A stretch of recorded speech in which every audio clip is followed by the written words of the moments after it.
우리가 계속해서 쿼는 목사님 다락방 교재를 살피고 있는데요. 2권 54과 가이사에게 상소하다라는 제목을 가지고 오늘은 사도행전 25장 1절부터 27절까지 말씀을 좀 살펴봤으면 좋겠습니다. 먼저 마음의 문을 열매를 같이 한번 읽어봤으면 좋겠는데요. 같이 읽도록 하겠습니다. 총독이 바뀌자 미겔로 남겨두었던 고소건들이 후임자에게 인계되었다. 바울의 소송 문제도 자연히 신임 총독의 손으로 넘겨진다. 바울은 여러 번 재판정으로 끌려나가 자기를 변호해야 하는 어려움을 겪어야 했다. 참으로 십자가의 길이 아닐 수 없다. 그러나 신임 총독 베스도의 재판을 통해서도 주님의 놀라운 뜻이 이루어지고 있는 것을 볼 수 있다.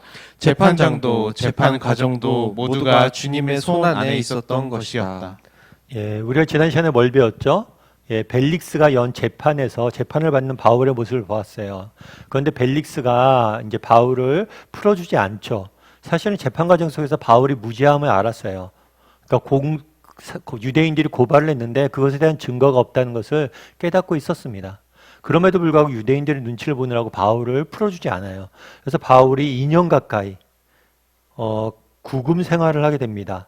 물론 그 당시에는 어느 정도 감옥에 갇혔다기보다는 가택연금에 가까운 어느 정도의 자유가 주어진 상황이었죠. 그럼에도 2년 동안 계속해서 갇혀있다는 것은 쉬운 일만은 아니었을 거예요. 그런데 바울이 벨릭스가 또 바뀌고 새로운 총독 베스도로 바뀌게 됩니다. 그래서 이 베스도로 바뀐 다음에 또다시 재판을 받게 돼요. 사실 2년 넘게 갇혀있다가 재판을 이어지는 과정 속에서 바울은 어땠을까요? 아마 바울은 굉장히 지쳤을 거예요. 아마 육체적으로나 정서적으로나 영적으로 굉장히 지쳤을 겁니다. 그래서 오늘은 또다시 베스도에 의해서 재판을 받는 모습들을 보게 돼요. 그런데 이 재판 과정에서 어떤 일이 있었냐면 바울이 자신의 인생을 결정지을 만한 중요한 결단을 내리게 됩니다. 오늘은 바울이 내린 이 결단에 대해서 좀 배우게 돼요. 사실 저는 어떤 중요한 결정을 할 때 그렇게 생각하거든요. 조금 우리가 상태가 좋지 않을 때, 그러니까 주변 환경이 좋지 않을 때, 뭐 예를 들어서 피곤한다든가, 아니면 정서적으로 메말랐다든가, 아니면 어떤 어려움들이 있다든가, 이럴 때는 인생의 중요한 결정을 잘 하지 않아요. 왜냐하면 정말 건강한 상태에서 결정해야지 좋은 결정이 나오거든요. 그런데 바울이 그 감옥에 갇혀서도 자기가 결정해야 될 중요한 인생의 결정들을 합니다. 그럼 그 결정들이 무엇이었는지 또 왜 그런 결정을 했는지 오늘 좀 살펴보면서 바울이 내린 결정에 대해서 좀 살펴봤으면 좋겠어요. 우리 1번 문제를 같이 한번 읽어볼까요? 같이 읽도록 하겠습니다. 베스도는 부임하자마자 2년 동안 뚜렷한 혐의가 없이 구금되어 있던 바울에 대해 관심을 가진다. 그가 예루살렘으로 올라갔을 때 무슨 제의를 받았는가? 보면 이렇게 되어 있죠. 베스도가 부임한 지 4일 만에 3일 후에, 그러니까 3일 만에 뭘 했냐면 바울의 문제에 대해서 관심을 갖기 시작했어요. 앞서 이야기했던 것처럼 바울은 로마 시민이에요. 로마 시민이 2년에 가까운 시간 동안 갇혀 있었던 거거든요. 그러니까 이 문제를 빨리 해결했으면 좋겠다는 생각이 있었어요. 그래서 어디냐면 가이사랴에서 총독의 거주지는 가이사랴예요. 지금 바울이 가이사랴에 갇혀 있는 거거든요. 예루살렘으로 올라갔어요. 예루살렘 올라간 이유는 유대인의 지도자들을 만나기 위함이죠. 유대인들의 지도자를 만나서 바울 문제를 상의하길 원했어요. 그러자 유대의 지도자를 만났을 때 예루살렘에서 어떤 일이 있었죠? 대제사장들과 유대인 중에서 높은 사람들이 바울을 고소했어요. 다시 고소하면서 뭐라고 이야기를 했냐면 바울을 예루살렘으로 옮겨달라고, 다르게 이야기하면 예루살렘에서 다시 바울을 재판받게 해달라고 요청을 한 거예요. 그런데 이것은 단순히 재판을 위한 것이 아니에요. 재판을 해도 무죄하다는 걸 이들은 알고 있었어요. 그래서 이들이 뭘 꾸민 거예요? 이는 길에 매복하였다가 그를 죽이고자 합니다. 그래서 신임 총독 베스도가 부임을 하게 됩니다. 그래서 바울의 문제를 좀 해결하길 원했어요.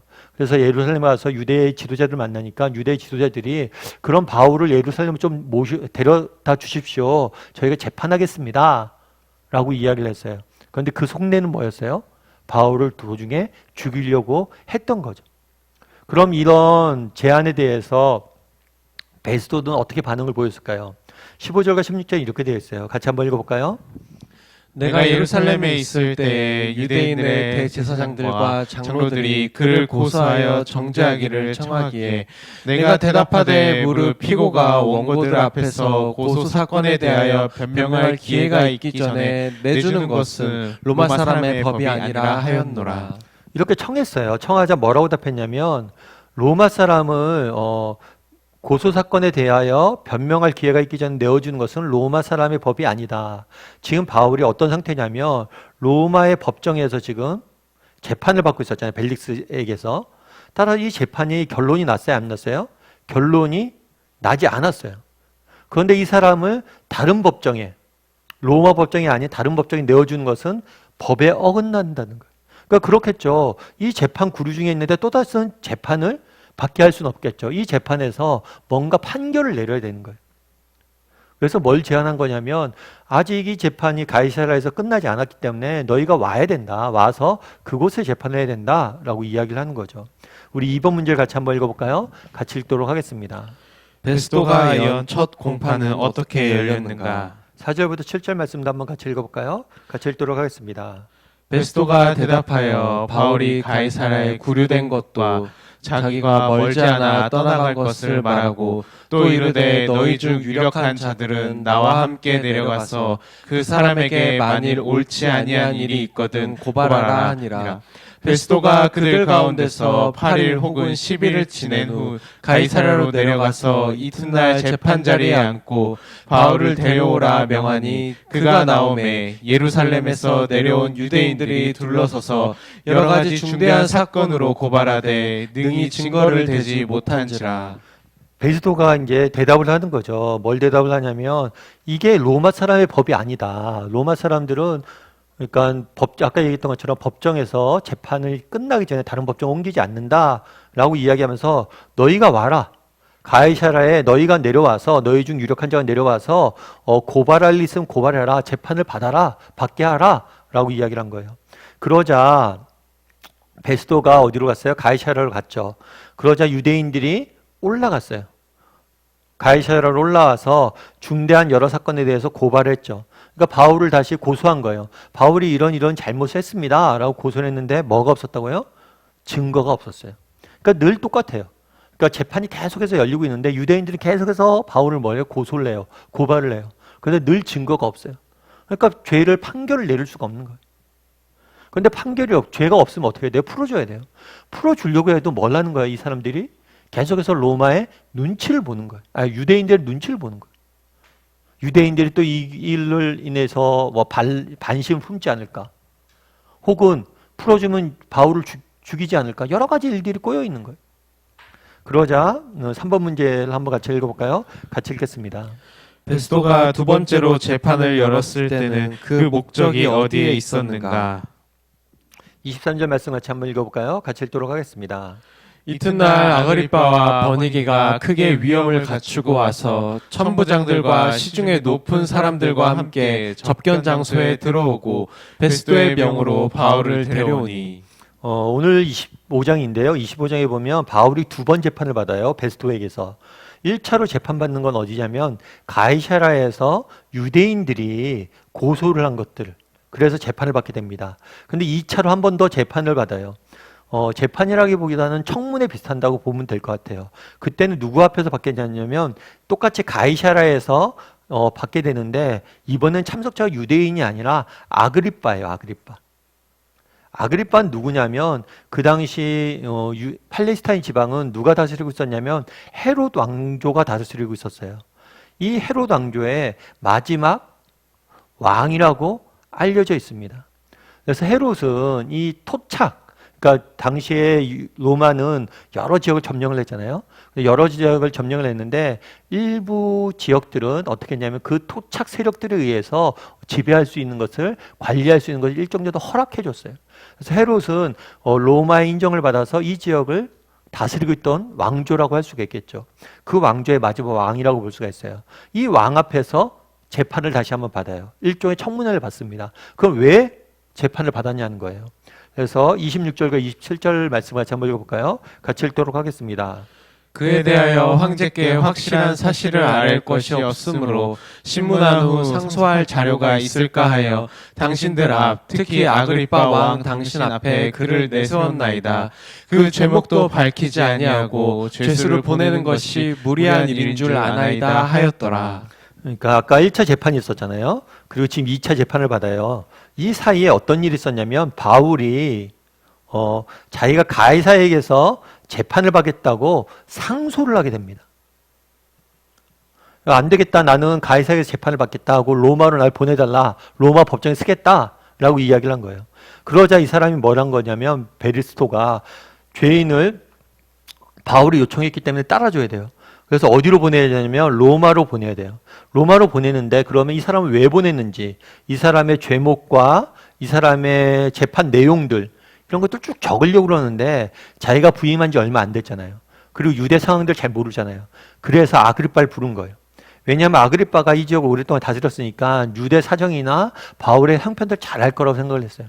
그래서 아그리빠를 참조인으로 이 사람들에게 이야기를 들어서 보내고자 제목을 적고 바울에 대한 내용들 적어서 보내고자 아그리빠를 부른 거죠. 그래서 아그리빠 앞에서 이렇게 청문회를 하게 되는 것을 우리가 보게 됩니다. 그러면 4번 문제 같이 한번 읽어볼까요? 같이 읽도록 하겠습니다. 주님은 베스도를 사용하여 자신의 종 바울의 생명을 지키신다. 무엇을 보고 알 수 있는가? 4번 문제가 4절과 5절 같이 한번 읽어볼까요? 같이 읽도록 하겠습니다.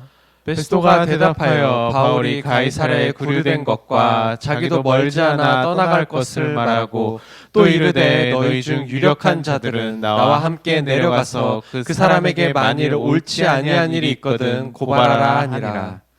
그러니까 아까 처음에 얘기했던 것처럼 1차 재판 전에 어떤 일이 있었냐면 이 베스도가 예루살렘에 갔잖아요. 그런데 유대인들이 요청을 하죠. 어떻게 요청을 하냐면 예루살렘에 바울을 보내달라. 그러면 우리가 거기서 다시 재판하겠다. 그런데 이 사건에 대해서 이렇게 한 이유가 뭐였어요? 바울을 죽이려고 음모를 꾸민 거였어요. 그런데 이걸 베스도가 뭐란 거예요? 거절했어요. 그래서 바울이 사실은 이 베스도가 거절하게 됐는데 어떻게 보면 베스도 입장에서는 그냥 흔쾌히 허락할 수도 있어요. 그런데 그 마음속에 어떤 생각이 든 거예요? 로마 사람인데 이 사람은 그냥 보내는 거 아니지 않아? 이런 마음을 들고 거절을 하게 됐어요. 이런 걸 봤을 때 이러한 거절하는 이 마음들을 주신 게 누구란 거예요? 하나님이시란 거예요. 이 성경에 하나님이 어떻게 일하셨다 말하고 있지는 않지만 하나님이 보이지 않는 곳에 뭘 하신 거예요? 일하고 계셨다는 거예요. 그래서 베스도로 하여금 바울의 목숨을 지키는 그런 역할들을 했다는 거죠. 그리고 20절과 21절 말씀 같이 한번 읽어볼까요? 같이 읽도록 하겠습니다. 내가 이 일에 대하여 어떻게 심리하는지 몰라서 바울에게 묻되 예루살렘에 올라가서 이 일에 신문을 받으려냐 한즉 바울은 황제의 판결을 받도록 자기를 지켜주기를 호소하므로 내가 그를 가이사에 보내기까지 지켜두라 명하였노라 하니. 이게 어떤 일이 있었냐면 1차 재판이 있었잖아요. 그러니까 처음에 유대인들이 예루살렘에 재판하려고 요청을 했어요. 그런데 그게 거절했잖아요. 거절한 다음에 1차로 가이사랴에서 재판을 받았어요. 이 재판을 받았을 때 유대인들이 고발을 했는데 증거가 없었잖아요. 그러자 유대인들이 계속 요청하는 거예요. 증거가 없어서 이 사람을 바울을 유죄 판결을 내릴 수가 없는 거예요. 그러자 뭘 요구하냐면 바울을 예루살렘으로 보내달라. 바울을 예루살렘으로 보내달라고 요청한 거예요. 하도 이렇게 요청을 하니까 이 베스도 이 요청을 무작정 거절할 수 없잖아요. 그래서 바울에게 묻는 거죠. 바울아, 너 그러면 예루살렘에 내려가서 재판받아 볼래? 그랬더니 바울이 뭐라고 그러냐면 아니요. 난 예루살렘 안 내려가고 있고 오히려 뭐란 거예요? 가이사에게 상소한 거예요. 상소. 왜 이렇게 했을까요? 바울은 알았어요. 뭘 알았어요? 이 사람들이 날 죽이려고 예루살렘 데려가려고 하는구나. 그래서 가이사에 상소하면서 뭐라고 그래요? 나를 그때까지 보호해달라. 지키고 보호해달라. 달라고 요청한 거예요. 그러자 베스도가 뭐란 거예요? 그 요청을 받아준 거죠. 유대인들의 요청도 있고 바울의 요청도 있었어요. 그런데 베스도가 뭘 한 거예요? 바울의 요청을 받아들였어요.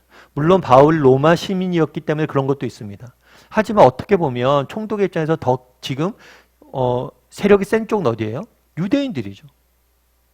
바울은 그냥 죄수에 지나지 않아요. 그런데도 불구하고 바울을 요청을 받아들이고 뭘 하는 모습들을 보게 돼요. 그를 지키는 모습들을 보게 돼요. 이건 역시 아까 베스도가 그런 유대인들의 요구를 거절한 거나 아니면 지금 바울을 이렇게 지키고 있는 모습이나 이 모든 것이 뭐라는 거예요? 하나님의 선하신 손길로 지키셨다는 거예요. 하나님이 인도하고 있음을 우리는 발견하게 된다는 거죠. 우리 5번 문제 같이 한번 읽어볼까요? 같이 읽도록 하겠습니다. 당신은 법정에 서본 일이 있는가? 아니면 어떤 중요한 문제로 관공서 같은 데서 힘을 가진 사람과 대면하여 씨름을 해본 적이 있는가? 물론 그들은 법을 가지고 문제를 다루는 사람들이다. 경우에 따라서는 믿는 우리가 매우 불리한 입장에 처할 때도 있다. 그러나 어떤 형편에서든지 공직자들의 마음을 하나님이 쥐고 계신다. 그리고 그들이 우리를 해치지 못하도록 간섭하신다.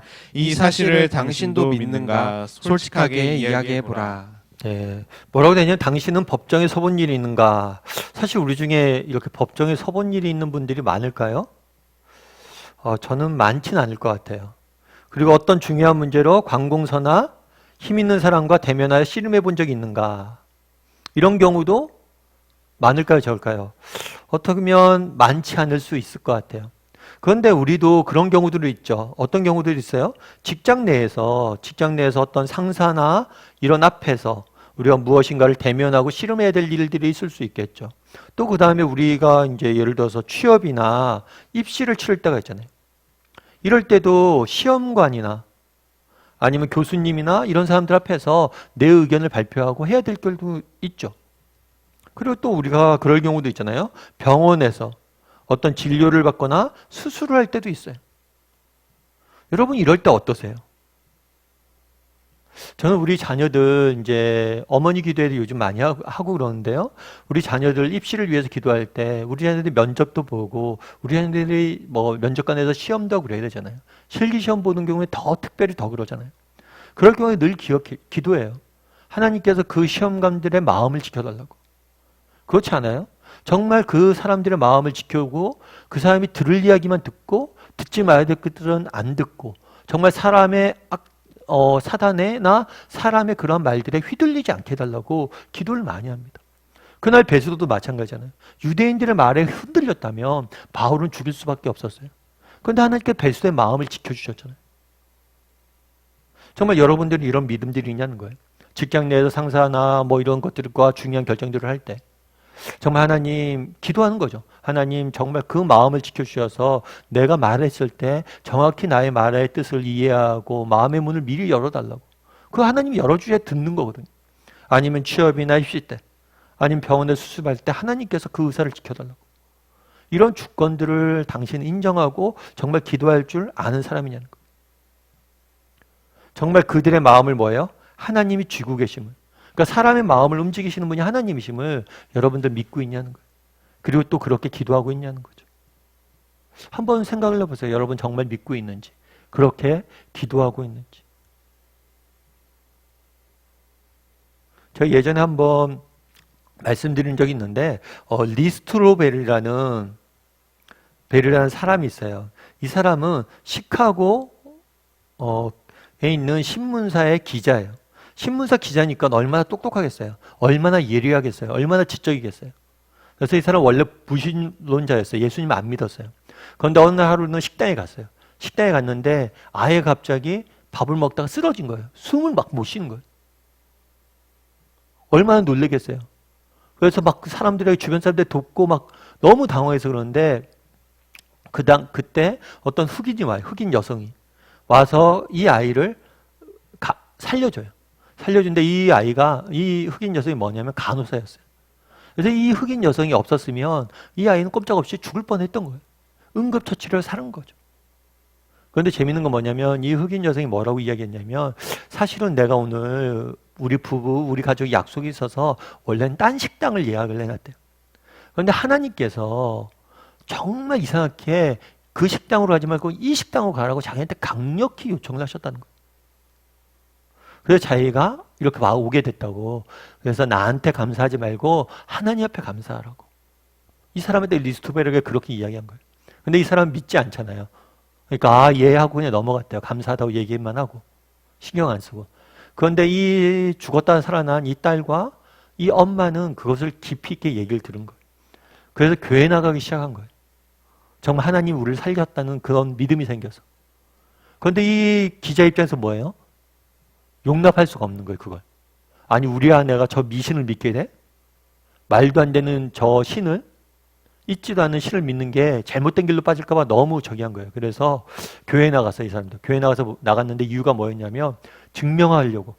기독교가 가짜라는 걸 증명하려고. 예수님의 부활이 거짓이라는 걸 증명하기 위해서 나갔어요.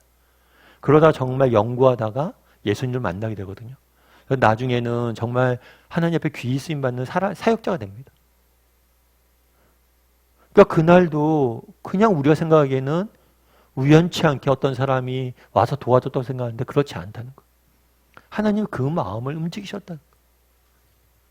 이거는 단순히 이 사람의 경험만 아니에요.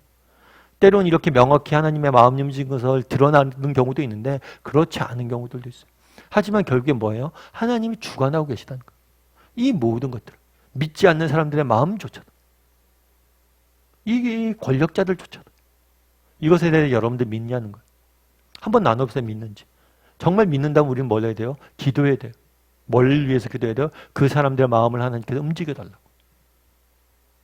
오늘 본문에 나타나진 않았지만 바울 역시 기도했겠죠. 베스도의 마음들을 뭘 해달라고? 주관해달라고. 그렇잖아요. 베스도 같은 경우에 유대인들이 그 당시 얼마나 난리를 폈겠어요. 게다가 얼마나 가문이서도 꾀임을 했겠어요. 그럼에도 불구하고 그 마음을 하나님이 지키셔서 그 말들을 듣지 않게 하시잖아요.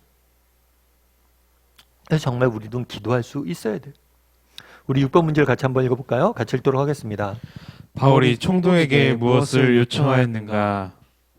예, 9절부터 12절 말씀을 같이 한번 읽어봤으면 좋겠습니다. 베스도가 유대인의 마음을 얻고자 하여 바울더러 묻되 내가 예루살렘에 올라가서 이 사건에 대하여 내 앞에서 신문을 받으려느냐. 바울이 이르되 내가 가이사의 재판 자리 앞에 섰으니 마땅히 거기서 신문을 받을 것이라. 당신도 잘 아시는 바와 같이 내가 유대인들에게 불의를 행한 일이 없나이다. 만일 내가 불의를 행하여 무슨 죽을 죄를 지었으면 죽기를 사양하지 아니할 것이나 만일 이 사람들이 나를 고발하는 것이 다 사실이 아니면 아무도 나를 그들에게 내줄 수 없나이다.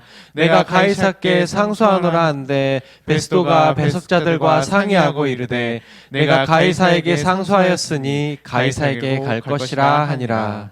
베스도가 물어요. 유대인들의 마음을 얻고자 하여. 예를 들어서 아까 앞서 얘기했던 것처럼 1차 재판이 끝나고 유대인들이 계속 요청한 거예요. 예루살렘 보내달라. 우리가 다시 재판하겠다. 그래서 베스도가 하도 이 사람들 요청을 하고 그 사람들을 무시할 수 없잖아요. 왜냐하면 이 지역을 내가 잘 관리해야 되잖아요. 근데 이 사람들과 관계가 좋아야 되잖아요.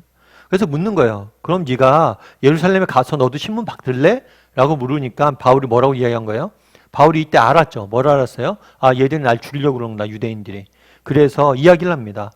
이거는 부당하다. 왜냐하면 나는 지금 뭘 한 거야? 로마 시민이고 지금 가이사의 재판을 받고 있다. 로마에서 재판을 받고 있다.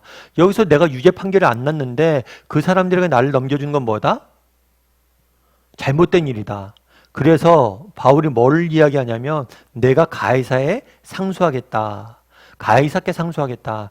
다르게 얘기하면 이거는 황제에게서 직접 재판을 받겠다는 게 아니에요. 이거는 다르게 얘기하면 이런 거겠죠. 요즘 대법원, 법원도 우리가 여러 가지가 있잖아요. 뭐 1차 법원, 2차 법원, 고등법원 이런 게 있는데 마지막 최종적으로 대법원에 상소한 거예요. 그러니까 로마 법정에 가서 내가 재판을 받겠다라고 한 거예요. 일부러.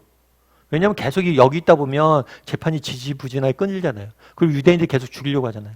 이 문제를 해결하기 위해서 뭘 하냐면 대법원에 상소를 하게 된 거예요. 그러자 앞서 이야기했던 것처럼 베스도가 사람들과 상의해서 뭘 해요? 이 바울의 이야기를 들어주죠. 하나님 개입하신 거겠죠. 그래서 바울은 그 당시 어떻게 했냐면 재판정에서 그러니까 자기가 유대인들이 계속해서 자기를 죽이려고 음모를 꾸미고 베스도가 예루살렘을 보내려고 하니까 차라리 뭘 선택한 거예요? 로마로 가겠다. 예루살렘을 갈 바에 로마로 가겠다라고 결정을 하게 된 거죠. 우리 20절과 21절 말씀 같이 한번 읽어볼까요? 같이 읽도록 하겠습니다. 내가 이 일에 대하여 어떻게 심리하는지 몰라서 바울에게 묻되 예루살렘에 올라가서 이 일의 신문을 받으려나 한즉 바울은 황제의 판결을 받도록 자기를 지켜주기를 호소하므로 내가 그를 가이사에게 보내기까지 지켜두라 명하였노라 하니. 바울은 상소를 했어요. 상소를 했을 뿐만 아니라 뭘 해달라고 그랬어요? 자기를 지켜주도록 호소했어요. 왜냐하면 왜 그랬을까요? 알았기 때문이죠. 뭘 알았어요? 유대인들이 지금 유대인들이 자기를 죽이려고 하는 걸. 그러니까 가이사랴에서 죽일 수도 있고 로마까지 가는 과정 속에서 죽일 수 있잖아요. 그러니까 자기를 지켜달라고 요청을 했고 그것에 따라서 요청을 응해주는 모습들을 보게 됩니다. 우리 7번 문제 같이 한번 읽어볼까요? 같이 읽도록 하겠습니다. 바울은 자기의 처지가 운신의 폭이 거의 없는 막다른 골목에 이르렀다는 것을 잘 파악하고 있었던 것 같다. 아무리 죄가 없다 해도 당장 석방될 가능성은 희박했다. 총독이 유대인의 환심을 사기 위해 자기를 놓고 저울질을 하고 있었기 때문이다. 남은 길은 예루살렘으로 가서 종교 재판을 받든지 아니면 로마로 가서 황제의 재판을 받든지 둘 중 하나다. 결국 그는 황제의 재판을 받는 쪽을 선택하였다. 황제에게 호소한다 해서 일이 잘 풀릴 것이라는 보장이 있는 것도 아니었다. 바울이 이와 같은 결정을 하게 된 중요한 동기가 무엇인지 말해보라. 네, 바울이 황제에게서 내가 재판을 받겠다라고 이야기를 했어요. 어떻게 문제 나오다 보면 바울은 선택의 여지가 없어요. 예루살렘에 가서 종교 재판을 받든지 황제에게서 재판을 받든지. 그런데 예루살렘을 가서 종교 재판을 받게 되면 어떻게 돼요? 가는 과정에서 자기 죽일 것을 알고 있었어요. 그러니까 당연히 뭘 할 수밖에 없었던 거예요. 황제에게 상소할 수밖에 없는 거죠. 그런데 겉으로 보기에는 바울이 자신의 안위를 위해서 이렇게 한 것 같지만 보다 황제에게 상소한 근본적인 이유가 있어요. 그 이유는 뭘까요? 우리 사도행전 23장 11절 말씀 같이 한번 읽어볼까요? 같이 읽도록 하겠습니다. 그날 밤에 주께서 바울 곁에 서서 이르시되 담대하라 내가 예루살렘에서 나의 일을 증언한 것 같이 로마에서도 증언하여야 하리라 하시니라. 그러니까 사실은 바울이 나중에 우리가 살펴보겠지만 죽는 게 두려워서 예루살렘에 안 가려고 한 것만 아니에요. 뭐냐면 주께서 뭐라고 얘기하냐면 바울에게 뭐라고 했냐면 담대하라 이야기하고 네가 어디에서 증언해야 된다? 로마에서도 증언해야 된다. 아, 로마까지 내가 가야 돼요. 로마까지 가서 내가 복음을 증거해야 돼요. 그러니까 지금 상황이 둘 중에 하나예요. 예루살렘 가든지 로마를 가든지. 그럼 로마를 가겠다. 왜? 하나님이 주신 소명 때문에. 정말 예수님께서 내게 주신 소명 때문에 그는 로마에 가기로 결정한 거예요. 그러니까 보다 근본적으로 뭐 때문에 간 거예요? 소명 때문에 간 거예요. 재판의 과정 속에 간 것도 있지만. 그리고 로마서 1장 15절은 어떻게 됐죠? 그러므로 나는 할 수 있는 대로 로마에 있는 너희에게도 복음을 전하기를 원하노라. 이 로마서는 로마에 있는 성도들에게 보낸 편지예요. 그래서 아까 얘기했던 것처럼 예수님이 사명을 주셨어요. 이 사명을 주셨을 뿐만 아니라 이 사명을 뭐 하기 위해서? 지키기 위해서, 이루기 위해서 바울은 계속해서 노력하고 있는 모습들을 보게 되는 거죠. 로마서 15장 22절과 24절도 마찬가지예요. 같이 한번 읽어볼까요? 그러므로 또한 내가 너희에게 가려 하던 것이 여러 번 막혔더니 이제는 이 지방에 일할 곳이 없고 또 여러 해 전부터 언제든지 서반하러 갈 때에 너희에게 가기를 바라고 있었으니 이는 지나가는 길에 너희를 보고 먼저 너희와 사귐으로 얼마간 기쁨을 가진 후에 너희가 그리로 보내주기를 바람이라. 예. 여기서도 이렇게 돼 있죠. 내가 너희에게 가려고 했는데요. 여러 번 가려고 했다는 거예요. 그런데 여러 번 시도를 했는데 이상하게 못 갔어요. 여러 가지 이유로 못 갔어요. 그런 다음엔 서바나는 어디냐면 스페인이에요, 지금. 내가 스페인에 가는 도중에 너희에게 가기를 뭐 했다고요? 바랬다. 그러니까 바울은 아무튼 하나님이 소명을 주셨잖아요. 소명을 주셨는데 로마로 가고 싶어 했어요. 로마로 가서 복음을 증언해라 라는 소명을 주셨고 로마로 가길 원했어요. 가길 원했는데 단순히 그때 재판받을 때 한번 그냥 욱 해서 로마로 가서 재판받겠다는 게 아니에요. 그 전부터 계속해서 로마로 가려고 했던 거예요. 그러다가 결국에는 그때 지금이 로마로 갈 수 있는 기회다 생각하고 로마로 가기로 결정한 거죠. 그래서 정리하면 뭐냐면 바울이 로마로 가려는 이유는 뭐예요? 자신의 안위도 있지만 보다 근본적으로는 소명 때문이었고 이 소명을 이루기 위해서 계속해서 바울이 노력했다는 것을 우리는 말씀을 통해서 발견하게 되는 거죠. 우리 8번 문제 같이 한번 읽어볼까요? 같이 읽도록 하겠습니다. 로마행을 택한 바울의 단호한 태도를 보면서 우리가 배워야 할 교훈이 있다면 무엇일까? 네. 사도행전 20장 24절 말씀 같이 한번 읽어볼까요? 같이 읽도록 하겠습니다. 내가 달려갈 길과 주 예수께 받은 사명 곧 하나님의 은혜의 복음을 증언하는 일을 마치려 하면은 나의 생명조차 조금도 귀한 것으로 여기지 아니하노라. 나의 생명조차 조금도 귀한 것으로 여기지 아니한다 이렇게 돼 있죠. 사실은 어떻게 보면 그런 거예요. 예루살렘을 내려가도 뭘 하는 거예요? 지금 죽을 위험이 있죠.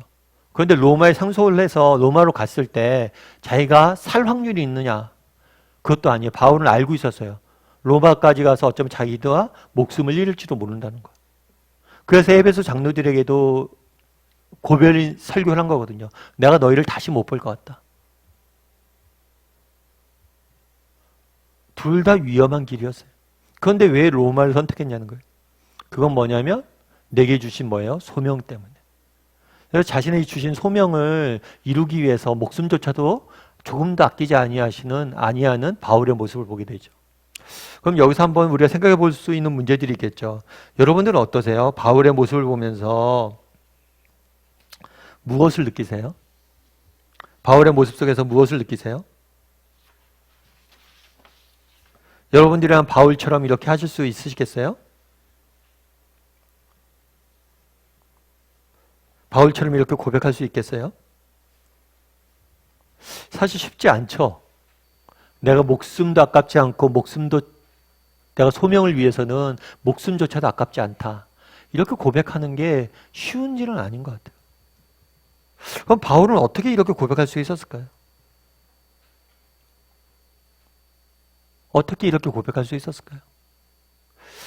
우리는 잘 알 수 없죠. 잘 알 수 없는데 무엇보다도 우리가 한 가지 기억해야 될 건 뭐냐면 바울이 하루아침에 이런 사람이 된 것 같지는 않아요.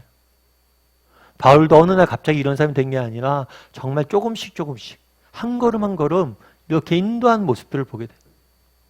바울도 마찬가지잖아요. 처음부터 하나님께서 순교의 자리로 부른 게 아니잖아요. 여러 전도행을 통해서 어려움을 겪으면서 마지막 길을 하셨던 거죠. 그래서 제 생각에는 우리가 이렇게 하루아침에 이렇게 되는 거 같잖아요. 조금씩. 그러니까 우리도 작은 일에서부터 뭐예요? 하나님에게 드리는 훈련들을 좀 하는 게 필요한 것 같아요. 그래서 요즘 수요 모임도 마찬가지겠죠. 정말 우리가 일주일 살다 보면 얼마나 분주합니까? 그런데 우리가 수요 모임 시간을 정해서 하나님께 드리잖아요. 아침 묵상도 이렇게 정해서 드리잖아요. 주일날 예배에서 드리잖아요. 우리가 주일날 주일 예배를 이렇게 드리잖아요. 일주일에 시간을 정해서. 이 드리는 이유가 뭐냐면 이걸 드릴 수 없는 사람들은 뭐예요? 삶 전체를 예배로 드릴 수 없어요. 많은 사람들이 그런 얘기를 하는 경우가 있어요. 어떤 얘기를 하냐면 목사님 우리 하나님 어디나 계시잖아요. 우리가 어디서나 예배할 수 있잖아요. 삶 자체가 예배하잖아요. 예배라면서요. 그럼 우리가 언제든지 예배할 수 있는 거 아니에요? 꼭 주일날 모여서 예배하지 않아도 되는 거 아니에요? 맞죠? 그런데 주일날 모여서 예배도 못 드리는 사람이 삶으로 예배 못 드립니다. 다르게 얘기하면 작은 것 하나를 우리가 들을 줄 알아야지 뭐예요? 정말 큰 문제가 만났을 때도 우리가 하나님 앞에 들릴 수 있는 거예요. 그래서 여러분 작은 걸 하나씩 드리는 훈련들을 하세요. 작은 것들을 허들을 넘는 훈련들을 하세요. 인생의 사소한 문제가 만났을 때 하나님께 기도하고 하나님의 뜻을 구하고 하나님을 쫓으려고 노력을 하세요. 순종의 삶을 쫓으려고 노력하세요. 그런 것들이 작게 쌓이다 보면 이렇게 크게 넘어가는 거예요. 뿐만 아니라 이런 작은 헌신들을 통해서 뭘 맛봐야 되냐면 행복을 맛봐야 돼요. 바울이 그날에 이런 얘기했잖아요. 나의 생명을 조금도 아끼지 귀한 것을 여기지 않는다. 이것이 의무감이나 책임감으로 나온 얘기는 아니라고 생각해요. 정말 그 안에 뭐가 있는 거예요? 기쁨이 있었고 행복이 있었던 거예요. 정말 이렇게 어떻게 갈 수 있냐는 거예요. 책임감으로 의무감으로 갔던 것 같지는 않아요. 무엇을 맛봤기 때문에? 행복을 기쁨을 맛봤기 때문에. 바울이 얼마나 그동안 죽도록 고생했습니까? 우리가 그런 얘기하잖아요. 1차 전도여행 때 편했습니까? 아니죠. 되게 힘들었죠. 근데 좀 잠깐 쉬다가 2차를 또 가요. 아니 그 고생을 하고 또 가는 거예요. 2차 전도여행 끝나고 또 쉬죠. 근데 또 3차 가요. 아니 그 고생하고 또 갑니까? 그런데 이상하게 또 가게 된다는 거예요. 왜냐하면 거기서 누린 너무나 힘들고 어렵지만 그곳에서 누린 행복이기 때문이란 거죠. 선교사님들도 마찬가지라고 그러죠. 해외에서 7년 정도 쉬고 선교하다가 안식년에 돌아오면 당장은 편하죠. 쉼도 없고. 그런데 빨리 그곳에 또 돌아가고 싶어진다. 왜요? 그곳에 행복이 있다는 것을 알기 때문이란 거죠.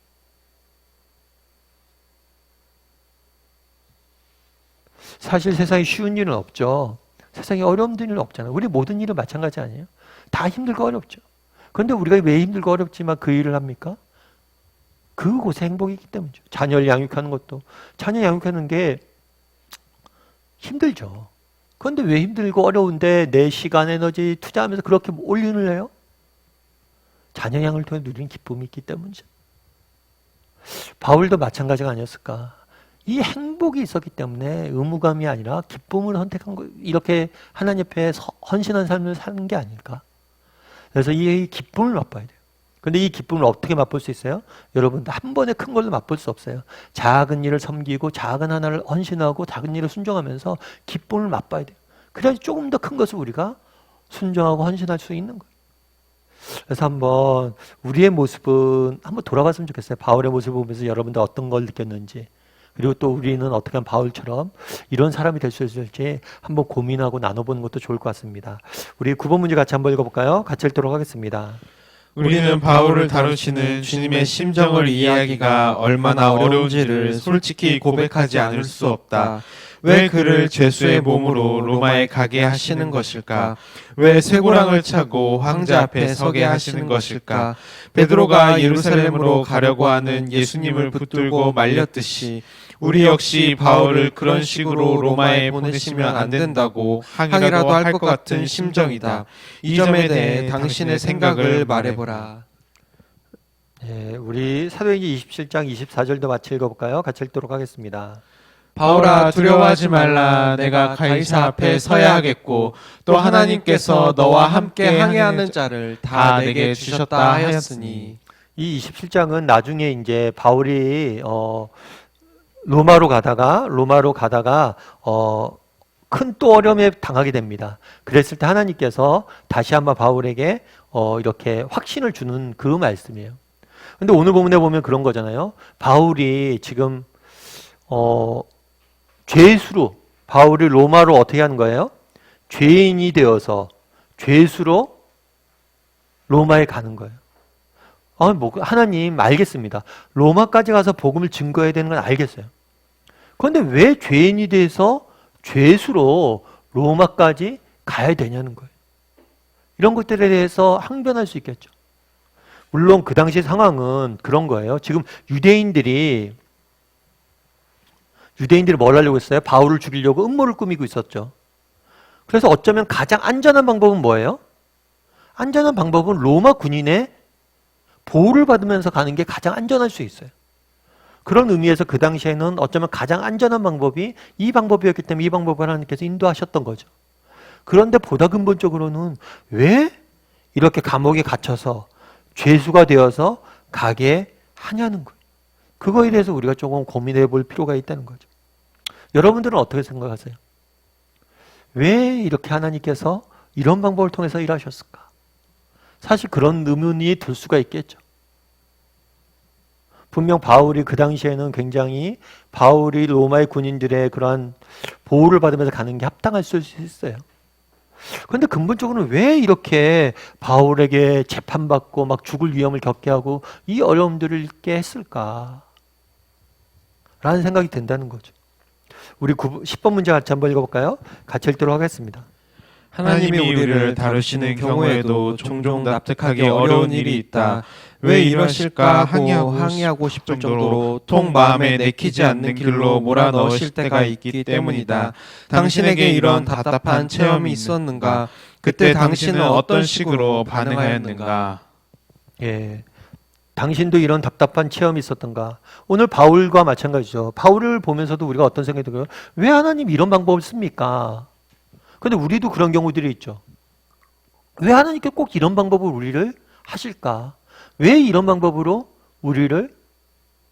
에게 이런 것들을 허락하실까? 이런 생각이 든다는 거예요.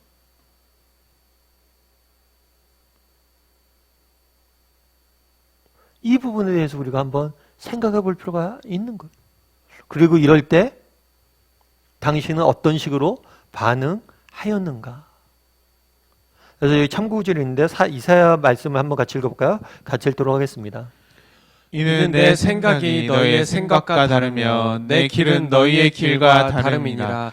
여호와의 말씀이니라. 이는 하늘이 땅보다 높음 같이 내 길은 너희의 길보다 높으며 내 생각은 너희의 생각보다 높음이니라. 이렇게 우리가 이해할 수 없는 길로 하나님께서 인도하신 이는 뭐라고 표현되어 있어요? 이는 땅보다 높음 같이 하늘이 땅보다 높음 같이 내 길은 너희 생각보다 뭐예요? 높다. 우리 생각보다 더 크다는 거죠. 우리 생각보다 더 깊이 있다는 거죠. 그리고 고린도전서 3장 18절에 뭐라고 되어 있어요? 18절 19절에 아무도 자신을 속이지 말라. 너희 중에 누구든지 이 세상에서 지혜 있는 줄로 생각하거든 어리석은 자가 되라. 그리하여야 지혜로운 자가 되리라. 이 세상 지혜는 하나님께 어리석은 것이니 기록된 바 하나님은 지혜 있는 자들로 하여금 자기께 빠지게 하시느니라 하였고. 이렇게 되어 있죠. 이 세상의 지혜는 하나님께 어리석다. 그러니까 하나님은 우리보다 더 뭐한 거예요? 지혜로운 분이세요. 우리보다 더 크신 분이세요. 그래서 때로는 우리가 원하는 길은 뭐예요? A라는 길이에요. 근데 하나님께 B라는 길을 선택해 주실 때가 있다는 거예요. 왜요? 하나님의 지혜 가운데 그것이 가장 합당하고 가장 좋고 그것이 가장 우리를 위한 길이기 때문에. 그러니까 나보다 나를 더 잘하시는 하나님께서, 나보다 나를 더 위하시는 하나님께서 뭐라는 거예요? 내게 맞는 길을 준다는 거예요. 그래서 우리가 무엇을 주목해야 되냐면 길을 주목하면 안 돼요. A냐 B냐? 이 길이 있을 때 이 길을 주목하지 않고 뭘 주목해야 돼요? 하나님의 마음을 주목을 해야 돼요. 하나님이 나보다 나를 더 잘하시고 나보다 나를 더 위하시고 사랑하신다. 이 사실을 의지하면 우리가 지금 당장은 이해할 수 없지만 받아들여진 거죠. 우리 자녀, 부모 자녀 관계도 마찬가지 아니에요? 자녀가 해달라고 해서 여러분들 다 해줍니까? 여러분 자녀가 무엇을 해달라고 해서 다 해줘요? 물론 우리가 무엇인가 자녀가 해달라고 했을 때 다 해주려고 노력은 하죠. 하지만 자녀가 해달라는 순간 모든 것을 해주는 사람은 부모는 없어요. 자녀가 TV 보고 싶다고 해서 다 TV 보게 해줍니까? 자녀가 뭐 갖고 싶다고 해서 다 해줘요? 그렇지 않잖아요. 사실 저는 요즘 그런 생각 되게 많이 들어요. 우리가 자녀 이제 5월달이고 자녀 양육에 대해서 많이 생각해야 되는데 그런 생각이 들어요. 어떤 생각이 드냐면 우리가 예전보다는 되게 풍요로웠잖아요. 근데 이 풍요로운 게 과연 좋은 것일까? 이런 생각이 되게 많이 들더라고요. 그러니까 우리 자녀들 보면 어렸을 때 다 합니다. 우리 자녀들도 마찬가지. 어렸을 때 이미 뭐 영화관도 가보고 놀이동산도 가보고 다 그랬죠. 근데 저희 어렸을 때는 어땠어요? 영화관도 제가 처음 영화관 같은 데 간 게 언제냐면 중고등학교 때. 중간고사 끝나면 단성사나 피카데리나 서울에 있는 그런 데 갔었어요, 한 번. 그리고 놀이동산도 정말 어렸을 때 못 가죠. 나중에 커서 대학교 돼서나 돈 모아서 간신히 가고. 근데 진짜 그때는 뭐냐면 영화 한 편 보려면 야 이번에 중간고사 끝나고 극장 가자 그러면 그때 너무 신나는 거예요. 극장 한번 가는 게. 그런데 요즘은 극장 한번 가자. 그럼 그렇게 신나지 않잖아요, 아이들. 그럼 어쩌면 우리가 아이들에게 너무 일찍 어린 시절에 풍요로움을 주어서 그들이 누릴 수 있는 기쁨을 뺏는 거 아닐까? 이런 생각이 들어요. 그것도 마찬가지로 어떤 집사님 제가 얘기 한번 드렸던 것 같은데 그 집사님 그러더라고요. 아 요즘 애들은 공부하기 되게 힘들 것 같아요. 왜 그래요? 집사님 그랬더니 자기는 어렸을 때 시골이었대 집이. 그러다 보니까 맨날 학교 끝나고 오면 집에 오면 맨날 엄마가 부모님들이 농사일 시켰는 거예요. 농사일 도우라고. 그러니까 뭘 한 거예요? 집에 가면 농사일 하니까 학교 가는 게 너무 좋았대요. 그리고 학교에 남아서 공부하는 게 너무 좋았다는 거죠. 농사일 할래 공부할래 그러면 뭘 하는 거예요? 공부하고 싶다는 거죠. 농사일 너무 힘드니까. 근데 지금 뭐냐면 공부할래 게임할래. 아니 게임이 100배 재밌죠. 그러니까 애들이 게임을 할 수밖에 없다는 거예요. 더 재밌으니까. 내가 보기도 재밌는데. 근데 우리 때는 그런 환경이 아니었어요. 그러니까 그때는 진짜 풍요롭지 않았는데 그때 더 아이들에게 잘할 수 있는 좋은 환경이 아니었을까 이런 생각이 든다고 그러더라고요. 그렇죠. 참 인간의 지혜가 그런 거잖아요. 우리 아이들에게 뭐가 좋은지 우리가 어떻게 알아요? 하물며 그런데 우리 인생에 뭐가 좋은지 우리가 판단해서 이걸 주십시오 하지만 이게 진짜 좋은 건지 어떻게 하냐는 거예요. 이 지혜보다 더 크신 분이 누구예요? 하나님이시죠. 하나님이 우리 인생에 정말 좋은 것들, 귀한 것들을 주실 것이다. 그래서 우리를 인도한다는 것에 대해서 우리가 신뢰할 수 있어야 된다는 거예요. 제럴드 시처라는 목사님 계세요. 그 목사님 같은 경우에는 사고로 아내와 또 장모님과 또 자녀를 잃었어요.